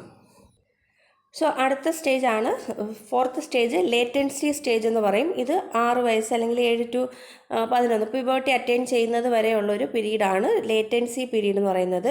Child represses sexual interest and develop social and intellectual skills. So ഈ ഒരു സമയത്ത് ഒരു ഡോർമെൻറ്റ് പീരീഡാണ്. So temporary repression, sexual interest ഒന്നും ഇല്ലാതെ സെക്ഷൽ ഇൻട്രസ്റ്റ് ഇല്ലാതെ അത് റിപ്രസ് ചെയ്യുന്ന ഒരു സമയമാണ് ഈ ഒരു ലേറ്റൻസി സ്റ്റേജ് എന്ന് പറയുന്നത്. ഇവിടെ സെക്ഷൽ ഇൻട്രസ്റ്റ് ഒന്നും ഇല്ല. അതുപോലെ പക്ഷെ അതിന് പകരം എന്തായിരിക്കും, pleasure is derived from external world. പുറമേ നിന്നുള്ള ആൾക്കാരിൽ നിന്ന് അവർ പ്ലഷർ എടുക്കുന്ന ഒരു സമയമാണ് ലേറ്റൻസി സ്റ്റേജ് എന്ന് പറയുന്നത്. സോ ഇവിടെ സെയിം ഏജിലുള്ള കുട്ടികളോട് തന്നെ കളിക്കാനൊരു ഇൻട്രസ്റ്റ് ആയിരിക്കും. അതുപോലെ പുറത്തുള്ള എക്സ്റ്റേണൽ വേൾഡിൽ നിന്ന് ഉള്ള ആൾക്കാരുടെ അക്സെപ്റ്റൻസ് ഒക്കെ ആഗ്രഹിക്കുന്ന ഒരു ഏജാണ് ലേറ്റൻസി സ്റ്റേജ് എന്ന് പറയുന്നത്. ഇനി ജെനൈറ്റൽ സ്റ്റേജ് ആകുമ്പോഴത്തേക്ക് a time of sexual reawakening, source of sexual pleasure become someone out of the family. So ഇത് ജെനൈറ്റൽ സ്റ്റേജ് അല്ലെങ്കിൽ പ്യൂബർട്ടി ഓൺവേർഡ്സ് ആണ് അഡോളസൻസ് സ്റ്റേജിൽ വരുന്നതാണ് ജെനൈറ്റൽ സ്റ്റേജ് എന്ന് പറയുന്നത്. സോ ഇവിടെ പ്രഷർ വരുന്നത് സെക്ഷൽ റിലേഷൻഷിപ്പിലൂടെയും ഓപ്പോസിറ്റ് സെക്സിനോടുള്ള അട്രാക്ഷനിലൂടെയൊക്കെ ആയിരിക്കും ഈ ഒരു ജെനൈറ്റൽ സ്റ്റേജിൽ വരുന്ന പ്രത്യേകതകളെന്ന് പറയുന്നത്. സോ ഇനി ഫ്രൂയിഡിൻ്റെ പ്രധാനപ്പെട്ട മെത്തേഡ്സ് ഓഫ് പേഴ്സണാലിറ്റി അസസ്മെൻറ്റിൽ വരുന്നത് ഫ്രീ അസോസിയേഷന്, ഡ്രീംസ് അസോസിയേഷൻ, സോ ഇങ്ങനെയുള്ള കാര്യങ്ങളൊക്കെയാണ് പേഴ്സണാലിറ്റി അസസ്മെൻറ്റിൽ ഫ്രൂയിഡിൻ്റെ വരുന്നത്. സോ അപ്പം ഫ്രൂയിഡിനെ കുറിച്ച് ഇത്രയേ ഉള്ളൂ. 3 തിയറീസാണ് ഫ്രൂയിഡിൻ്റെ തിയറീസ്. Theory of personality dynamics, structure of personality, theory of psychosexual developments. ഇത്രയാകുമ്പോഴത്തേക്ക് ഫ്രൂയിഡിൻ്റെ സൈക്കോ ഡൈനാമിക് പെർസ്പെക്റ്റീവ് തിയറീസ് തീരും. ഇനി അടുത്തത് neo psychoanalytic അപ്രോച്ചാണ്.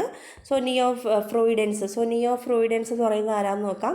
One group of psychoanalyst have come to be known as neo Freudians. So neo Freudians എന്ന് പറയുന്ന ഒരു group ആൾക്കാർ, psycho analytic ആൾക്കാർ തന്നെ, പക്ഷേ അതിൽ നിയോ ഫ്രൂയിഡൻസ് എന്ന് പറയുന്ന ആൾക്കാരുണ്ട്. Generally agreed with Freud that childhood experiences matter but de emphasise sex, focusing more on the social environment and effect of culture on personality. So neo Freudians എന്ന് പറയുന്നത് ഫ്രൂയിഡിൻ്റെ ചൈൽഡ്ഹുഡ് എക്സ്പീരിയൻസിന് അത് നമ്മൾ ബിഹേവിയർ അല്ലെങ്കിൽ പേഴ്സണാലിറ്റി എക്സ്പീരിയൻസ് അല്ലെങ്കിൽ influence ചെയ്യുന്നുണ്ട് എന്ന് വാദിക്കുന്നു. പക്ഷേ ഫ്രൂയിഡ് കൂടുതലും കൊടുത്ത എന്താണ്, സെക്ഷുവാലിറ്റിക്കാണ് ഇമ്പോർട്ടൻസ് കൊടുത്തത്. അവിടെ എല്ലാത്തിലും സെക്ഷുവാലിറ്റിയെ ഇൻക്ലൂഡ് ചെയ്തത് തന്നെ ഈ നിയോ ഫ്രൂയിഡൻസിന് അവിടെ സെക്ഷുവാലിറ്റിയെ ഡി എംഫസൈസ് ചെയ്തു. അവർ പറയുന്നു സെക്ഷുവാലിറ്റി കാരണമല്ല, അതിന് പകരം അവർ കൊടുത്തിരിക്കുന്നത് സോഷ്യൽ എൻവയോൺമെൻറ്റിന് കൂടുതൽ ഫോക്കസ് കൊടുത്തിട്ടുള്ള ആൾക്കാരാണ് നിയോ ഫ്രൂയിഡൻസ് എന്ന് പറയുന്നത്. സോഷ്യൽ എൻവയോൺമെൻറ്റ് അല്ലെങ്കിൽ കൾച്ചറൊക്കെയാണ് ഒരു വ്യക്തിയുടെ പേഴ്സണാലിറ്റി എഫക്റ്റ് ചെയ്യുന്നത് എന്നൊക്കെയാണ് ഈ നിയോ ഫ്രൂയിഡൻസ് പറയുന്നത്. ഇവിടെ സെക്ഷുവാലിറ്റി അല്ലെങ്കിൽ ഡി എംഫസിസ് ഓൺ സെക്സ് ആണ്. ഫ്രൂയിഡിൻ്റെ ഏത് തിയറി എടുത്തു നോക്കിയാലും അവിടെ ഒരു സെക്ഷുവാലിറ്റിയാണ് ഏറ്റവും കൂടുതൽ എംഫസൈസ് ചെയ്തിരിക്കുന്നത്. സോ അപ്പോൾ അതിനെതിരായിട്ട് കുറച്ച് ആൾക്കാർ ചേർന്നിട്ടാണ് ഈ നിയോ ഫ്രൂയിഡൻ തിയറീസ് ഡെവലപ്പ് ചെയ്തത്. Freud attached many followers who modified his idea to create new theories about personality. We don't agree with Freud completely. Sexuality can't explain everything. So ഇവർ നിയോ ഫ്രൂയിഡൻസ് പറയുന്നത് ഫ്രൂയിഡുമായിട്ട് കംപ്ലീറ്റ് ആയിട്ട് അഗ്രി ചെയ്യാൻ പറ്റത്തില്ല. സെക്ഷുവാലിറ്റിയിലൂടെ എല്ലാ കാര്യവും നമുക്ക് സെക്ഷുവാലിറ്റിയിലൂടെ എക്സ്പ്ലെയിൻ ചെയ്യാൻ പറ്റത്തില്ലെന്നാണ് ഇവർ പറയുന്നത്. Neo Freudians referring to modification, extension or revision of Freud's original psychoanalytic theory, most commonly to those that emphasize social, cultural and interpersonal elements rather than innate biological instincts such as sexuality and aggression. So neo-Freudians അവരുടെ modification അല്ലെങ്കിൽ പുതിയ psycho analytic തിയറിയെ modify ചെയ്തു. അതിൽ emphasise ചെയ്ത് എന്തൊക്കെയാണ്, social അല്ലെങ്കിൽ culture അല്ലെങ്കിൽ interpersonal എലമെൻസിനാണ് കൂടുതൽ ഇമ്പോർട്ടൻസ് കൊടുക്കേണ്ടത്. അതല്ലാതെ ഇന്നേറ്റായിട്ട് കിട്ടുന്ന ബയോളജിക്കൽ അല്ലെങ്കിൽ സെക്ഷുവൽ അല്ലെങ്കിൽ അഗ്രഷനിലല്ല ഇമ്പോർട്ടൻസ് കൊടുക്കേണ്ടതെന്ന് പറഞ്ഞു വന്ന തിയറീസാണ് നിയോ ഫ്രൂയിഡൻസ് എന്ന് പറയുന്നത്. സോ അതിൽ നിയോ സൈക്കോ അനലിറ്റിക് അപ്രോച്ചിൽ പറയുന്ന കാര്യങ്ങളാണ്. സോ ഇതിൽ നമുക്ക് പഠിക്കാനുള്ളത് കാൾ ജങ്, കാരൻ ഹോണി ഒക്കെയാണ്. എറിക് എറിക്സൺ നമ്മൾ പഠിച്ചിട്ടുണ്ട്. സെക്ഷൽ ഡെവലപ്മെൻറ്റ് സ്റ്റേജസ് ആയിട്ട് ഓരോ ഇതിലുള്ളത്. ബാക്കി Carl Jung, Alfred Adler, Karen Horney. So ഇത്രയുമാണ് സൈക്കോ അനലിറ്റിക് അപ്രോച്ചിലുള്ള ആൾക്കാരെ കുറിച്ച് നമുക്ക് പഠിക്കാനുള്ളത്. ഇനി പേഴ്സണാലിറ്റി ഡെഫിനിഷൻ ബൈ നിയോ ഫ്രൂയിഡൻസിൻ്റെ കുറച്ച് പേഴ്സണാലിറ്റിയെക്കുറിച്ചുള്ള ഡെഫിനിഷൻസ് ആണ്.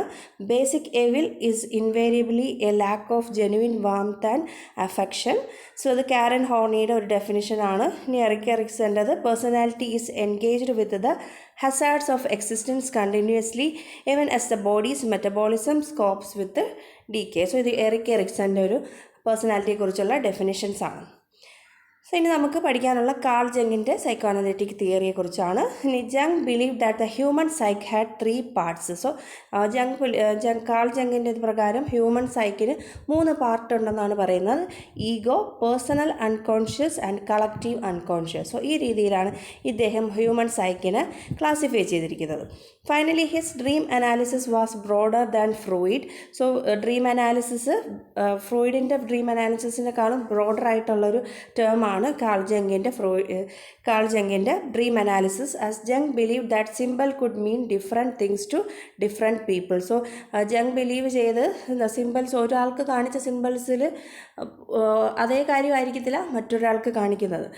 ഡിഫറെൻറ്റ് പീപ്പിൾസ് ആകുമ്പോഴത്തേ അവർ ആ സിമ്പിൾസിലൂടെ പല പല കാര്യങ്ങളായിരിക്കും കണ്ടെത്തുന്നത് എന്നാണ് ഇദ്ദേഹം കാൾ ജങ് പറഞ്ഞത്. ഇനി അതിൽ തന്നെ അൺകോൺഷ്യസ് നമ്മൾ പറഞ്ഞ ലെയറിൽ തന്നെ 2 ലെയർ, അൺകോൺഷ്യസിന് തന്നെ 2 ലെയർ ഉണ്ടെന്നാണ് കാൾ ജങ്ങിൻ്റെ തിയറിയിലൂടെ പറയുന്നത്. അപ്പർ ലെയറിനെ നമ്മൾ പേഴ്സണൽ അൺകോൺഷ്യസ് എന്നും ലോവർ ലെയറിനെ കളക്റ്റീവ് അൺകോൺഷ്യസ് എന്നും പറയും. According to the Jung, the personal unconscious contain repressed wishes while collective unconscious is inherited. So personal unconsciousൻ്റെ അകത്ത് നമുക്ക് റിപ്രസ്ഡ് ആയിട്ടുള്ള വിഷസ്, നമുക്ക് ഉള്ളിൽ നമ്മൾ അടിച്ചമർത്തി വെച്ച കുറേ ഇഷ്ടങ്ങൾ അല്ലെങ്കിൽ ആഗ്രഹങ്ങളൊക്കെയാണ് പേഴ്സണൽ അൺകോൺഷ്യസിലുള്ളതെന്ന് പറഞ്ഞത്. അതുപോലെ തന്നെ കളക്റ്റീവ് അൺകോൺഷ്യസ്. അപ്പോൾ കളക്റ്റീവ് അൺകോൺഷ്യസ് എന്ന് പറയുന്നത് ടേം കൊണ്ടുവന്നത് കാൾ ജങ്ങാണ്. സോ ഇവിടെ നിന്ന് ചോദിക്കാനും അങ്ങനെയൊക്കെയാണ് ചാൻസ് അല്ലേ. അൺകോൺഷ്യസിനെ കളക്റ്റീവ് അൺകോൺഷ്യസ് എന്നും പേഴ്സണൽ അൺകോൺഷ്യസ് എന്നും ക്ലാസിഫൈ ചെയ്തത് ആരാണ്, അല്ലെങ്കിൽ ഏത് തിയറി പ്രകാരമാണെന്ന് ചോദിച്ചാൽ അത് കാൾ ജങ് തിയറിയാണ്. ഇനി കളക്റ്റീവ് അൺകോൺഷ്യസ് എന്ന് പറയുന്നത് അത് ഇൻഹെറിറ്റഡ് ആണ്, പാരമ്പര്യമായിട്ട് കിട്ടുന്നതാണെന്നാണ് അദ്ദേഹം പറയുന്നത്. Carl Jung, Freud closest friend until a quarrel over the nature of unconscious include the concept of collective unconscious and archetype. So collective അൺകോൺഷ്യസിനെ അല്ലെങ്കിൽ നമ്മൾ പറഞ്ഞല്ലേ ഇൻഹെറിറ്റഡ് ആയിട്ടുള്ളത്, സോ അതിനെ ആർക്ക് ടൈപ്പ് എന്നും പറയാറുണ്ട്, ആർക്ക് ടൈപ്പ് എന്ന് പറയാറുണ്ട്. അപ്പം ആർക്ക് ടൈപ്പ് എന്ന് പറയുന്നത് കാൾ ജങ്ങിൻ്റെ ഒരു കോൺട്രിബ്യൂഷനാണ്. കളക്റ്റീവായിട്ട് അല്ലെങ്കിൽ യൂണിവേഴ്സൽ അൺകോൺഷ്യസ്നെസ് അല്ലെങ്കിൽ കളക്റ്റീവ് അൺകോൺഷ്യസ്നെസ് എന്ന് പറയുന്നതിന് നമ്മൾ ആർക്ക് ടൈപ്പ് എന്ന് പറയും.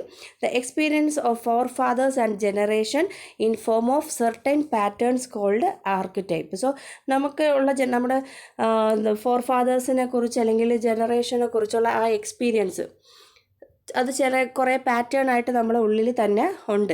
സോ അതിനെയാണ് നമ്മൾ ആർക്ക് ടൈപ്പ് എന്ന് പറയുന്നത്. Archetypes are the images and thought which have universal themes or meaning in various cultures as express through literature, art and dreams. This ancestral memories which Jung called archetype. ഈ ഒരു ancestral മെമ്മറീസിനെയാണ് Jung archetype എന്ന് പറയുന്നത്. ആർക്ക് type എന്ന് പറയുന്നത് ചിലപ്പോൾ അത് image ആകാം, അല്ലെങ്കിൽ അതൊരു തോട്ടായിരിക്കാം. ഇത് നമുക്ക് ഒരു യൂണിവേഴ്സൽ തീമാണ്. പല കൾച്ചറിനെ കുറിച്ച് നമുക്ക് ലിറ്ററേച്ചറിലൂടെയോ ആർട്ടിലൂടെ അല്ലെങ്കിൽ ഡ്രീംസിലൂടെയൊക്കെ നമുക്ക് കിട്ടിയ ഒരു കാര്യമാണ്. പണ്ട് കാലത്തുള്ള ആൾക്കാർ ജീവിച്ചിരുന്നത് ഇങ്ങനെയായിരുന്നു എന്നൊക്കെയുള്ള അങ്ങനെയുള്ള ഇതിനെയാണ് നമ്മൾ ആ ഒരു കൂട്ടത്തിനാണ് ജങ്ക് ആർക്ക് ടൈപ്പ് കൊണ്ട് ഉദ്ദേശിച്ചിരുന്നത്. നമ്മൾ ഫോർ ഫാദേഴ്സ് അല്ലെങ്കിൽ മുമ്പ് ജനറേഷൻസ്, സോ അവരുടെ എക്സ്പീരിയൻസ്, സോ ആ ഒരു പാറ്റേണിനെ വിളിച്ചിരുന്നതാണ് ആർക്ക് ടൈപ്പ് എന്ന് പറയുന്നത്. സോ ഉദാഹരണം പറയുകയാണെങ്കിൽ ഫാമിലി ആർക്ക്, ഇതിനെ നമുക്ക് വീണ്ടും ക്ലാസിഫൈ ചെയ്യാം. ഫാമിലി ആർക്ക് ടൈപ്പ് ആകുമ്പോഴത്തേക്ക് അതിൽ മദർ. സോ മദർ എന്ന് പറയുമ്പോൾ എപ്പോഴും പണ്ട് തൊട്ടേ എല്ലാവരിലും മനസ്സിലുണ്ടോ അല്ലേ, അമ്മ ഫീഡ് ചെയ്യുന്ന അല്ലെങ്കിൽ പരിപോഷിപ്പിക്കുന്ന അല്ലെങ്കിൽ സൂത്തിങ് ആയിട്ടുള്ള നമുക്ക് കുളിർമയുള്ളൊരു വ്യക്തിയാണ് അമ്മ എന്ന് നമുക്ക് കേൾക്കുമ്പം തോന്നുന്നത്. സോ അപ്പോൾ അത് നമുക്ക് എവിടെ നിന്നാണ് കിട്ടിയ അമ്മ എന്ന് പറയുന്നൊരിത് നമ്മുടെ ആർക്ക് ടൈപ്പ് ഫോർ ഫാദേഴ്സിൽ നിന്നേ നമുക്ക് കിട്ടിയതാണ്. പൊതുവേ നമുക്ക് അമ്മ എന്ന് കേൾക്കുമ്പോൾ എപ്പോഴും ഫീഡ് ചെയ്യുന്ന, എപ്പോഴും നമ്മളെ ഊട്ടുന്ന അല്ലെങ്കിൽ പരിപോഷിക്കുന്ന അല്ലെങ്കിൽ കാം ചെയ്യുന്ന അല്ലെങ്കിൽ സൂതൻ ചെയ്യുന്ന ഒരു വ്യക്തി. അതുപോലെ ചൈൽഡ്, ഒരു കുട്ടി എന്ന് കേൾക്കുമ്പോൾ എന്താണ് ജനിച്ചത് അല്ലെങ്കിൽ ഒരു തുടക്കമാണ് അല്ലെങ്കിൽ ഒരു സാൽവേഷനാണ് എന്നൊക്കെ തോന്നുന്ന രീതിയിലാണ് ചൈൽഡിൻ്റെ ആർക്കിടൈപ്പ് എന്ന് പറയുന്നത്. ഇനി സ്റ്റോറി ആർക്കിടൈപ്പ്, സ്റ്റോറീസ് എടുത്ത് വെച്ചാൽ അതിൽ തന്നെ ഹീറോസ് എന്ന് പറയുമ്പോൾ എപ്പോഴും അതെന്തായിരിക്കും റെസ്ക്യൂവേഴ്സ് ആയിരിക്കും, മറ്റുള്ളവരെ രക്ഷിക്കുന്ന ആൾക്കാർക്കായിരിക്കും എപ്പോഴും എല്ലാത്തിലും മുമ്പേ നിൽക്കുന്ന ആൾക്കാരെയാണ് എന്തെന്ന് പറയുന്നത് ഹീറോസ് എന്ന് പറയുന്നത്, ചാമ്പ്യൻസ് എന്ന് പറയുന്നത്. അല്ലാതെ ഹീറോസ് എപ്പോഴും തോക്കുന്ന അല്ലെങ്കിൽ മോശമായിട്ടുള്ള ആൾക്കാരെ എന്നുള്ള രീതിയിൽ നമുക്ക് കാണാൻ പറ്റുമോ? ഇല്ല. അപ്പോൾ നമുക്കത് കിട്ടിയതല്ലേ ഫോർ ഫാദർ അല്ലെങ്കിൽ പ്രീവിയസ് എക്സ്പീരിയൻസിലൂടെ നമുക്ക് കിട്ടിയതാണ് ഇതെന്ന് പറയുന്നത്. ഹീറോ എന്ന് പറയുമ്പോൾ എപ്പോഴും ചാമ്പ്യൻസ് ആണ്, അവരെപ്പോഴും റെസ്ക്യൂവർ ആണ് എന്നുള്ളൊരു കാര്യം. അതുപോലെ വൈസ് ഓൾഡ് മാൻ. സോ അപ്പോൾ ബുദ്ധിയുള്ള ഒരു വയസ്സായ ആളെന്ന് പറയുമ്പോൾ അപ്പം അയാൾക്ക് എപ്പോഴും എന്താണ് ബുദ്ധിയുള്ള നോളജുള്ള ആളാണ്, അപ്പോൾ അത് ഗൈഡ് ചെയ്യുന്ന ഒരു വ്യക്തിയാണെന്നുള്ളൊരു ഇത് വരും. ഇനി അതുപോലെ ആനിമൽസിനെ കുറിച്ചുള്ള ഒരു ആർക്ക് ടൈപ്പ് ഉണ്ട് അല്ലേ, the faithful dog, unquestioning loyalty. So ഒരു വിശ്വസ്തമായ ഡോഗ് എന്ന് എപ്പോഴും എന്തായിരിക്കും യജമാനനോട് എപ്പോഴും സത്യസന്ധമായിട്ട് നിൽക്കുന്ന ഒരു ആർക്ക് ടൈപ്പായിരിക്കും നമുക്ക് ഉള്ളിൽ വരുന്നത്. സോ എൻഡ്യൂറിങ്, ഒരു ഹോഴ്സ്, നെവർ ഗിവ്, ഒരു കുതിര എന്ന് പറയുമ്പോൾ എപ്പോഴും എന്താണ് ശക്തനാണ്, കരുത്തനാണ്, എപ്പോഴും ഒന്നിലും വിട്ടുകൊടുക്കത്തില്ല. ആ ഒരു ആർക്ക് ടൈപ്പാണ് ആനിമൽസിന് വരുന്നത്. അതെന്താണ്ട് ഇത് നമുക്ക് കൊടുത്തതാണ്, നേരത്തെ പറഞ്ഞ കാര്യം തന്നെയാണ്. സോ ഇനി അതുപോലെ തന്നെ രണ്ട് ഇമ്പോർട്ടൻറ്റ് ആർക്ക് ടൈപ്പ് ഉണ്ട്. അതിന് മെയിൽനെസ് എന്നും ഫീമെയിൽനെസ് എന്നും നമ്മൾ പറയും.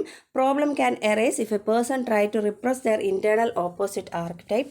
People are motivated not only by past conflict but also by future goals and a desire to fulfil themselves. So major archetype, 4 major ആയിട്ടുള്ള ആർക്ക് ടൈപ്പ് ഉണ്ട്. സോ അതിൽ മെയിൽനെസ്സും ഫീമെയിൽനെസ്സും അതിലൊരു ഘടകങ്ങളാണ്. സോ അതിനെ 4ആയിട്ട് നമുക്ക് ക്ലാസിഫൈ ചെയ്യാം. കാൾ ജങ്ങിൻ്റെ 4 ആർക്ക് ടൈപ്പാണ്. സോ അതിൽ ഒന്ന് പേഴ്സോണ എന്ന് പറയും. സോ ലാറ്റിൻ വേർഡ് മാസ്ക്, നമ്മൾ ആദ്യം പറഞ്ഞ പേഴ്സണാലിറ്റിയുടെ ഡെഫിനിഷൻ. സോ അതാണ് പേഴ്സോണ. മാസ്ക് എന്ന് പറയും the different social mask worn in different situation. So ഓരോ സിറ്റുവേഷനിൽ ഓരോ വ്യക്തികൾ എന്ത് ചെയ്യും, ഓരോ മാസ്ക് ആയിരിക്കും ധരിക്കുക എന്നാണ് പറയുന്നത്. സോ അതെന്തിനാണ്, അതൊരു പ്രൊട്ടക്ഷൻ്റെ ഭാഗമാണ് അങ്ങനെ ചെയ്യുന്നത് എന്നാണ് ഈ ഒരു ആർക്ക് ടൈപ്പിലൂടെ കാൾ ജങ് പറയുന്നത്. The anima or animus. Anima എന്ന് പറയുന്നത് ഫെമിനൈൻ ക്യാരക്ടറിനെയാണ് അനിമ എന്ന് പറയുന്നത്.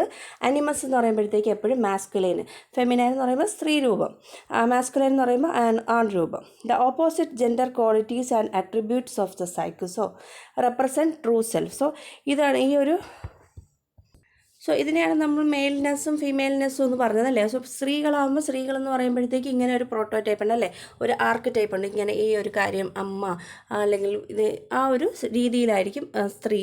അതുപോലെ ഓപ്പോസിറ്റ് പുരുഷനാകുമ്പോൾ ഇങ്ങനെ. സോ അങ്ങനെ ഒരു ആർക്ക് ടൈപ്പ് വരുന്നുണ്ട്. ഇതിനെയാണ് ട്രൂ സെൽഫ് എന്ന് പറയുന്നത്. സോ ഇതിൻ്റെ കോമ്പിനേഷൻ നമ്മൾ സിസ്വിഗി എന്ന് പറയും. ഇനി ഷാഡോ പറയും. അടുത്ത ആർക്ക് ടൈപ്പാണ് shadow, dark side of the psyche. നമ്മുടെ സൈക്കിൻ്റെ ഡാർക്ക് സൈഡ് എന്ന് പറയുന്നത് ഷാഡോ ആണ്.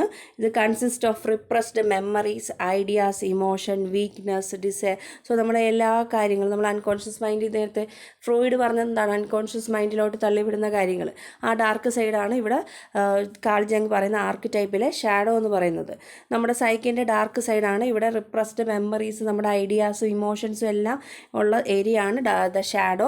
Represent wildness, cowards and the unknowns. ഇനി അടുത്ത ദ സെൽഫ്. നമ്മുടെ സെൽഫ് എന്ന് പറയുന്നത് unification of the conscious and unconscious. So conscious മൈൻഡിനെ അൺകോൺഷ്യസ് മൈൻഡിനെ ഒന്നിച്ച് ചേർക്കുന്നത്, അവരുടെ ഒത്തുചേരലാണ് ഒരു വ്യക്തിയുടെ സെൽഫ് എന്നാണ് കാൾ ജങ്ങിലെ ആർക്ക് ടൈപ്പിലെ സെൽഫ് പറയുന്നത്.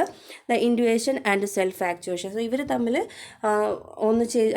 ഒന്നിച്ച് ചേരുമ്പോഴാണ് ഒരു വ്യക്തി ഇൻഡിവിജ്വലൈസേഷൻ അല്ലെങ്കിൽ ആ സെൽഫിനെ കുറിച്ച്, സ്വന്തം ഞാൻ എന്താണ് എന്നുള്ള വ്യക്തിത്വത്തിനെ കുറിച്ച് തിരിച്ചറിയുന്നത്. Contain all aspect of an individual. ഒരു ഇൻഡിവിജ്വലിനെ കുറിച്ചുള്ള എല്ലാ ആസ്പെക്ട്സും അടങ്ങിയിരിക്കുന്നതാണ് ദ സെൽഫ് എന്ന് പറയുന്നത്. സോ ഇനി ഇവർ തിയറിയിൽ തമ്മിലുള്ള അസംഷൻസിലുള്ള ഡിഫറൻസ് എന്താണെന്ന് നോക്കാം. Nature and purpose of the libido. അതായത് ലൈഫ് ഇൻസ്റ്റിങ്ക്റ്റും ഡെത്ത് ഇൻസ്റ്റിങ്ക്റ്റിനെ കുറിച്ച് ജങ്ങും ഫ്രോയിഡും പറയുന്നത്. സോ ജങ്ക് പറയുന്നത് a generalised source of psychic energy motivating a range of behaviour. So ഇതൊരു ജനറൽ സോഴ്സ് ഓഫ് സൈക്കിക് എനർജിയുടെ ഒരു ജനറൽ സോഴ്സാണ്. ഇതിലൂടെ ഈ മോട്ടിവേഷൻ കാരണമാണ് പല ബിഹേവിയേഴ്സും നമുക്ക് ഫോം ചെയ്യുന്നതെന്നാണ് ഇദ്ദേഹം പറഞ്ഞത്. ഇനി ഫ്രോയിഡ് പക്ഷേ പറയുന്നത് is a source of psychic energy specific to sexual gratification.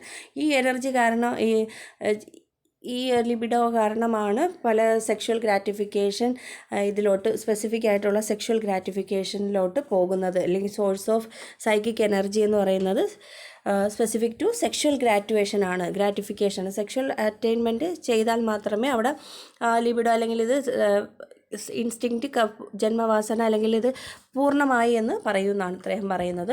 ഈ അൺകോൺഷ്യസിനെ കുറിച്ചുള്ളത് a storehouse of repressed memories specific to the individual and our ancestral past. So ഇവിടെയാണ് വ്യത്യാസം വരുന്നത് അല്ലേ. സ്റ്റോർ ഹൗസ്, റിപ്രസ്ഡ് മെമ്മറീസിൻ്റെ സ്റ്റോർ ഹൗസ് ആണ് അൺകോൺഷ്യസ്.